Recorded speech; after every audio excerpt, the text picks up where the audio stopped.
امیر حمزہ کا ایمان لانا کوئی معمولی واقعہ نہیں تھا۔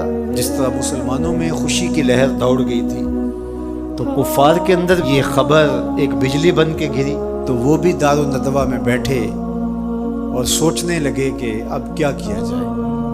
آج ایک حمزہ بن عبد المطلب گئے ہیں، کل کوئی اور چلا جائے گا تو یہ تو طاقتور ہو جائیں گے۔ عمر بن خطاب مجلس میں موجود تھے، کہا تم قصہ چھوڑو، یہ کام میرے ذمہ رہا، میں بانی اسلام کی زندگی کا چراغ ہی بجھا دیتا ہے۔ روز روز کا قصہ ہی تمام ہوتا ہے، تلوار حمائل کی اور ارادہ قتل سے گھر سے نکلتے ہیں، تقدیر ہنس کے کچھ اور ہی بول رہی ہے۔ سودا لینے کے لیے بازار گئے، سودا لینے کے لیے بازار گئے، ہاتھ اس کے بکے جس کے خریدار گئے۔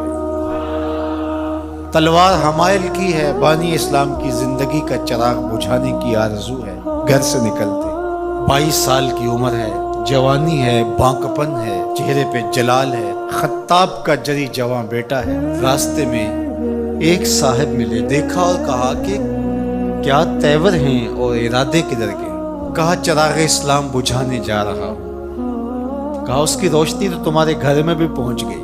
پوچھا کیا ماجرا ہے؟ کہا تمہاری بہن فاطمہ بنت خطاب اور تمہارے بہنوئی سعید وہ بھی اس آقا کے غلام بن گئے۔ بس غصے میں بہن کے گھر پہنچتے ہیں اور دروازے کو دستک دیتے ہیں۔ اندر قاری قرآن ان کو قرآن سکھا رہا ہے۔ اہل خانہ سمجھے عمر آئے ہیں اور تیور بھی اچھے نہیں ہیں، قاری کو کہیں گوشے میں چھپا دیا اور دروازہ کھولا۔ دروازہ کھولنے کی دیر تھی کہ بہن پہ ٹوٹ پڑے، مار دھاڑ شروع کر دی۔ تم سابی ہو گئی ہو، تم نے آباء و اجداد کا دین چھوڑ دیا ہے۔ مار مار کے ان کو لہو لہان کر دیتے ہیں۔ تو بہن بولتی ہے عمر سنو، تم خطاب کے بیٹے ہو نا، میں بھی خطاب کی بیٹی ہوں، میں بھی اپنے موقف سے ہٹنے والی نہیں ہوں۔ حیرت زدہ ہو جاتے ہیں کہ اس عورت کے اندر یہ بجلیاں کیسے آ گئیں۔ تو سوچنے لگے اور کہا اچھا جو تم پڑھ رہے تھے مجھے بھی سناؤ۔ کہا تمہیں پہلے غسل کرنا ہوگا، عمر بدن دھو رہے ہیں، میرا رب دل دھو رہا ہے۔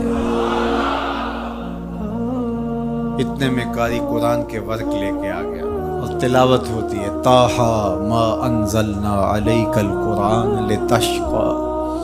اے 14ویں کے چاند محبوب، ہم نے قرآن اس لیے نازل تو نہیں کیا تھا کہ آپ مشقت میں ہی پڑ جائیں۔ تلاوت ہوتی جا رہی ہے، عمر کی آنکھوں سے آنسو ٹپکتے چلے جا رہے ہیں۔ کہا عمر کی عمر برباد ہو گئی، چلو مجھے حضور کی چوکھٹ پہ لے چلو۔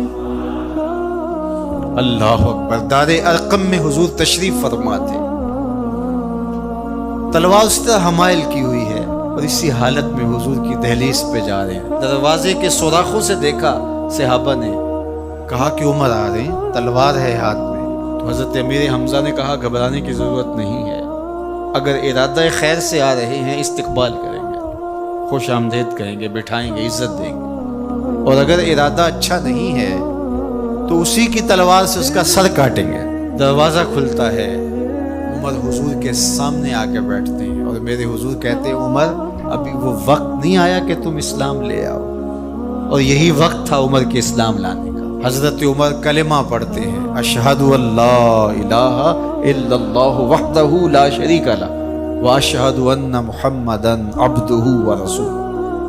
جو ہی عمر کی زبان سے کلمے کی صدا سنتے ہیں صحابہ، اتنے زور سے اللہ اکبر بے ساختگی میں کہتے ہیں مکے کی گلیاں گونج اٹھتی ہیں۔ اللہ اکبر۔ اب ایمان لانے کے بعد جناب عمر حضور سے پوچھتے ہیں کہ حضور ہم حق پہ نہیں ہیں؟ فرمایا ہم حق پہ ہیں، اللہ کا دین سچا نہیں ہے؟ کہا اللہ کا دین سچا ہے۔ کہا کہ آپ اللہ کے سچے رسول ہیں؟ فرمایا ہاں میں اللہ کا سچا رسول ہوں۔ تو کہا پھر ہم چھپ کے نمازیں کیوں پڑھیں، ہمیں صحن حرم میں جانا ہوگا۔ مسلمانوں کی 2 صفیں بنتی ہیں، 20 افراد کی، ایک صف کی قیادت حضرت عمر کرتے ہیں، ایک صف کے آگے حضرت امیر حمزہ چلتے ہیں، درمیان میں میرے حضور ہیں، اور صحن حرم میں پہنچ کے رب کی نماز ادا کی جاتی ہے۔ حضرت عبداللہ ابن مسعود رضی اللہ تعالیٰ عنہ فرماتے ہیں عمر کا اسلام لانا مسلمانوں کے لیے عزت کا سبب بنا، وقار کی علامت بن گیا۔